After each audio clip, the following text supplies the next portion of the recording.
여러분들은 일상생활을 하시면서 주로 선물을 많이 주시는 것을 좋아하시나요? 아니면 받는 것을 좋아하시나요? 아마 받는 것을 더 좋아하시는 분들도 계실 것이고 주는 것을 좋아하시는 분들도 계실 것입니다. 저는 최근에 이제 가족 일이 있어서 가족들이 한국에서 많이 방문해 주고 계십니다. 그래서 그 가운데에 많은 선물들을 받고 있습니다. 선물을 받으면은 항상 마음에 부담이 있는 것이 이 선물을 주신 분의 그 마음을 담아서 이것을 잘 사용해야 될 텐데 정말 그 실망시키지 않기 위해서 이것들을 잘 사용해야 될 텐데 하는 마음이 있습니다. 하지만 때로는 그 받은 선물을 잘 활용을 해서 그 주신 분들에게 기쁨이 되는 일들도 있지만 그렇지 못하고 그것을 어떻게 보면 버리게 되거나 그런 일들도 자주 있게 됩니다. 하나님과 우리가의 관계도 이와 비슷한 것들이 있습니다. 하나님께서 우리에게 주신 선물이 있는데요. 바로 우리가 함께 묵상하고 있는 은사라고 하는 것이 하나님께서 주시는 영적 선물입니다. 그래서 은사를 영어로는 spiritual gift, 영적인 선물이다라고 해석을 하고 있습니다. 이 은사라고 하는 것은 모든 신도들에게 하나님께서 주신 하나님의 선물입니다. 각자 받은 것들이 서로 다르지만 그 각자의 상황에 맞게 그리고 각자의 부르심에 맞게 하나님께서 주신 선물들이고 때로는 그것들을 잘 사용하는 사람들도 있겠지만 그것을 잘못 사용하는 사람들도 있기 마련입니다. 우리가 함께 묵상하고 있는 이 고린도전서, 고린도 교회는 어떤 교회였을까요? 하나님이 주신 은사 그 선물들을 잘 사용하는 교회였을까요? 아니면은 그렇지 못한 교회였을까요? 아마 우리가 계속해서 묵상을 하고 있기 때문에 잘 아실 겁니다. 고린도 교회는 여러 은사들을 하나님께서 주신 거에 비해서 그것을 사용함에 있어서 미성숙한 모습을 보인 그런 교회가 고린도 교회였습니다. 그들은 은사를 넘쳐나게 받았지만 그것을 잘못 사용함으로 인해서 바울이 그들에게 편지를 하게 된 것입니다. 그렇다면 바울은 하나님께서 은사를 주신 주된 목적 그리고 그것을 통해서 어떻게 우리가 그것을 은사를 사용하라고 말씀을 하고 있냐면요. 오늘 본문 바로 앞절인 12절의 말씀을 보시면 이런 말씀이 있습니다. 그러므로 너희도 영적인 것을 사모하는 자인즉 교회의 덕을 세우기 위하여 그것이 풍성하기를 구하라. 이렇게 말씀을 합니다. 하나님께서 각 믿는 자들에게 은사를 하나님의 그 영적인 선물들을 주셨는데 그것들은 모두 교회의 덕을 세우기 위해서다 말씀을 하고 있습니다. 덕을 세우다라고 하는 단어 영어로는 edify라고 하는 단어를 사용하게 되는데요. 원어적으로 이 단어의 뜻은 무슨 의미가 있냐면 건물을 쌓아 올리는 것을 의미하고 있습니다. 여러분 교회를 다니시면서 교회의 벽돌이 올라가는 것 같은 느낌을 받으신 적이 있으신가요? 단순히 우리가 건물에 벽돌을 올리는 것이 아니고 교회가 이렇게 세워져 가고 있다라는 모습을 한번 보신 적이 있으신가요? 가장 피부로 이것들을 경험할 수 있는 것 중에 하나가 제가 섬기고 있는 새가족부서인 것 같습니다. 누군가 새롭게 우리 교회에 방문하게 되고 우리 교회의 가족이 되게 됩니다. 그리고 그분을 통해서 또 새로운 사람들이 우리 교회에 오게 됩니다. 그리고 그분들을 통해서 완전히 새로운 일들, 그분들이 가진 색다른 은사를 통해서 그분들이 오시기 전에는 상상할 수 없었던 그런 사역들이 행해지게 되는 일들을 경험을 하게 됩니다. 이런 것들이 교회가 세워져 가고 덕이 세워져 가는 모습이라고 할 수 있습니다.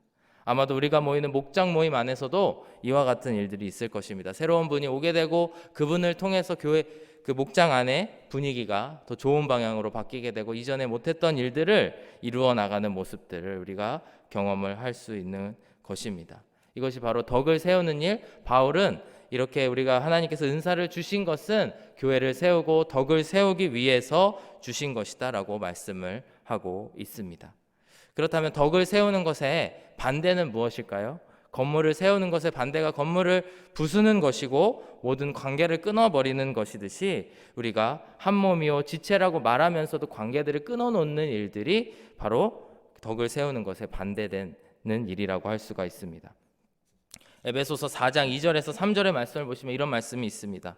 모든 겸손과 온유로 하고 오래 참음으로 사랑 가운데서 서로 용납하고 평안에 매는 줄로 성령이 하나 되게 하신 것을 힘써 지키라. 교회에 대해서 바울이 에베소서에서 가르치시면서 하는 얘기가 우리가 평안에 매는 줄로 성령이 하나 되게 하신 이 몸된 교회를 우리가 힘써 지켜야 된다라고 말씀을 하고 있습니다. 하지만 고린도 교회에서는 이런 일들을 하지 못한 것, 반대로 그 관계들을 끊어버리는 일들을 행하게 된 것입니다. 그렇다면 고린도 교회에서는 무슨 일이 일어났을까요? 교회 안에서 덕을 세우지 못했는데 특별히 방언이라고 하는 신령한 은사, 그것을 도구로 삼아서 덕을 세우지 못하고 관계들이 끊어지는 일들이 벌어지게 된 것입니다. 방언으로 기도하는 것 자체가 문제가 있을까요? 전혀 그렇지 않습니다. 방언이라고 하는 것도 여러 하나님께서 주신 은사 중에 하나이지만 그것을 사용하는 사람들, 특별히 고린도 교회 안에서 있었던 사람들이 그 은사를 잘못 사용했기 때문에 그것으로 인해서 덕을 세우지 못하는 그런 일들이 있게 된 것입니다. 그렇다면 방언이라고 하는 것은 어떤 은사일까? 두 가지로 제가 묵상해 보았습니다. 첫 번째로 방언이라고 하는 것은 분명히 하나님께서 주신 신령한 은사다라고 하는 것을 우리가 알 수가 있습니다. 신령하다고 하는 것은 영적인 것이라고 하는 것인데 이것이 무엇이냐면 즉 우리가 그 기도를 함으로 인해서 하나님과의 관계가 더욱더 단단히 형성되고 하나님께로 가까이 가는 일들이 벌어지게 되는 것입니다. 고린도전서 14장 4절의 말씀, 어제의 본문인데요. 4절의 말씀을 보시면 이런 말씀이 있습니다. 방언을 말하는 자는 자기의 덕을 세우고 예언하는 자는 교회의 덕을 세우나니. 분명 방언을 말하는 자들은 덕을 세우는데 교회의 덕을 세우기보다는 자기 자신의 덕을 세우는 그런 일들이다라는 것입니다.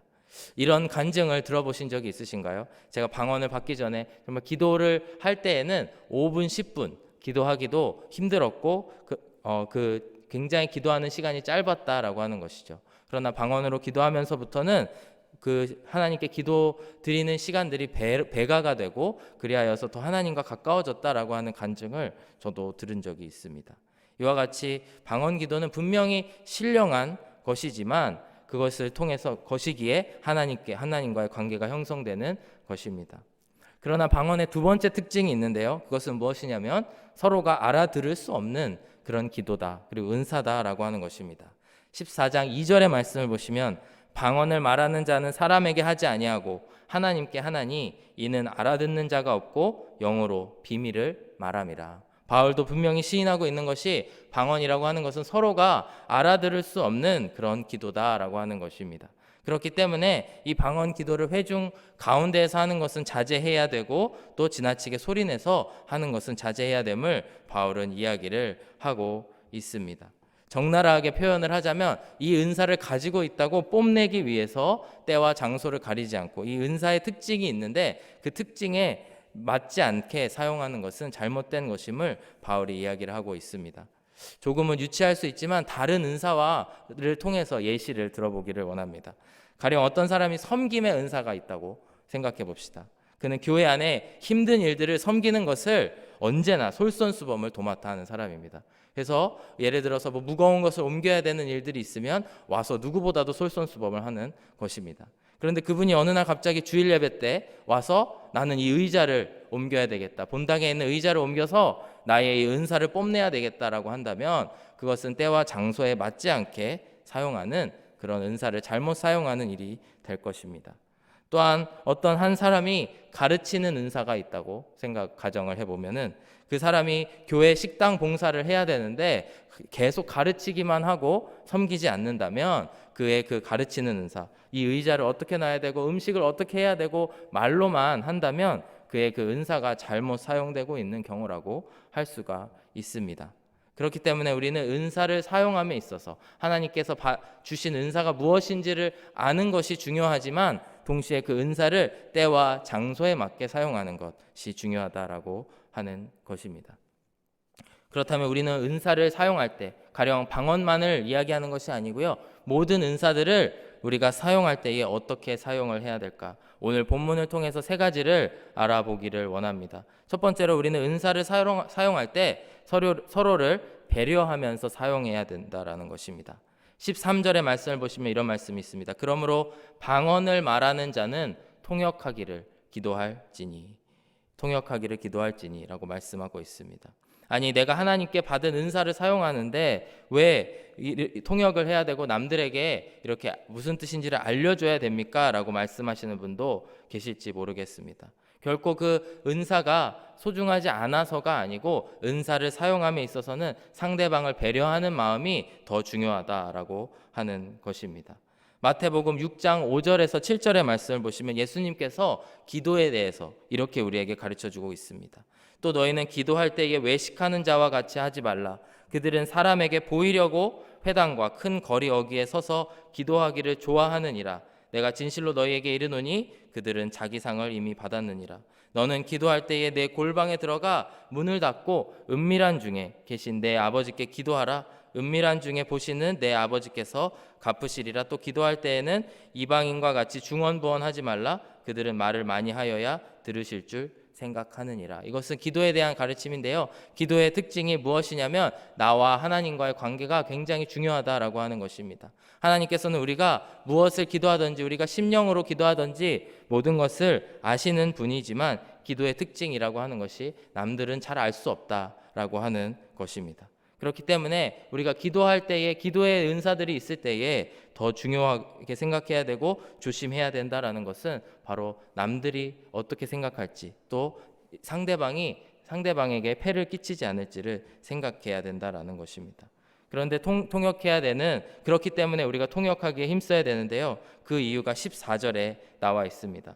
내가 만일 방언으로 기도하면 나의 영이 기도하거니와 나의 마음은 열매를 맺지 못하리라. 즉 바로 나 스스로 못 알아듣는 기도의 한계도 있다라는 것이죠. 그래서 분명히 영적인 성장, 나 스스로의 영적인 성장에는 유익하지만 우리가 그 다음 단계로 나아가서 교회를 세우고 덕을 세우기 위해서는 분명 통역의 은사를 통역할 수 있는 은사가 있어야 됨을 강조를 하고 있습니다.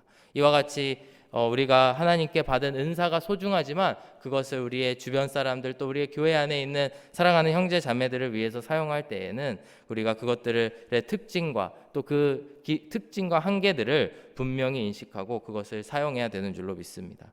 사랑하는 여러분, 저희들 한 사람 한 사람에게 주신 하나님의 은사는 정말 너무나 귀한 것입니다. 그것이 성경에 나와 있는 은사들이든지 아니면 그 밖에 우리가 하나님께 드릴 수 있는 은사이든지 그 모든 것이 너무나 귀합니다. 그렇기 때문에 그것이 귀하기 때문에 더욱더 우리가 이 하나님의 은사를 사용함에 있어서 그 특징에 맞게 그리고 그 때와 장소에 맞게 사용해야 됨을 이 시간 꼭 기억하시기를 바랍니다. 두 번째로 은사를 사용할 때에 우리가 어떻게 사용해야 되냐면 나의 성장뿐만 아니라 타인의 성장과 성숙에도 신경을 써야 되는 의무가 우리에게 있습니다. 19절의 말씀을 보시면 그러나 교회에서 내가 남을 가르치기 위하여 깨달은 마음으로 5마디 말을 하는 것이 1만마디 방언으로 말하는 것보다 나으니라 이렇게 말씀을 하고 있습니다. 이 19절의 말씀을 잘못 오역을 하게 되면 모든 방언이나 모든 기도의 은사들이 쓸모가 없다. 교회를 세우는 것, 공동체를 위해서 사용되어지는 은사만이 중요하다라고 오역이 될 수도 있는데요. 여기에서는 그런 이야기를 하고 있는 것이 아니고 우리가 은사를 사용할 때에는 주변의 사람들 그리고 남을 가르치기 위해서 하는 것이 중요함을 더 강조하고 있음을 기억하시기를 바랍니다. 그리하여서 우리가 받은 은사를 통해서 나 혼자 자라기 위해서 나의 영적인 풍요로움을 위해서만 사용하는 것이 아니고 주변 사람들의 성장과 성숙을 위해서도 사용하기에 기꺼이 사용하시는 저와 여러분들이 되시기를 간절히 바랍니다. 분명히 고린도 교회에서 문제가 되었던 일들은 무엇이냐면 나 자신만을 위해서 나의 유익을 위해서 나의 기쁨을 위해서만 은사를 사용하였기 때문인데요. 우리가 받은 은사들을 생각하시면서 내가 어떻게 하면 교회 공동체를 세워갈 수 있을까? 그리고 나보다 연약한 한 영혼, 내 옆에 있는 저분을 위해서 어떻게 주님 사용하면은 하나님께 영광을 올려드리고 교회를 세워나가는 것일까를 고민하시면서 나아가시는 저와 여러분들이 되시기를 간절히 바랍니다. 마지막 세 번째로 은사 사용에 있어서 우리가 해야 될 것은 믿지 않는 자들도 배려해야 되는 일들을 우리가 꼭 해야 됩니다.